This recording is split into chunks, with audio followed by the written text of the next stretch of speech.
Hi everyone, my name is Rina Nurbaniah.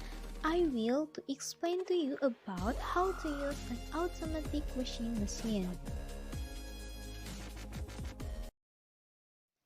First, connect the washing machine cable with electricity. Second, turn on the washing machine by pressing the power button. Third, select the menu you need.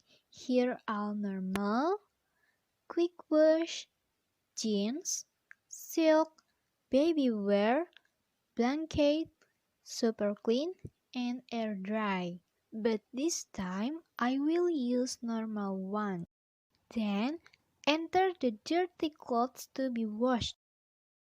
Then select and specify the water level. Next, add soap or detergent. Last, press the start button. Wait until the washing machine beeps and the clothes are ready to dry.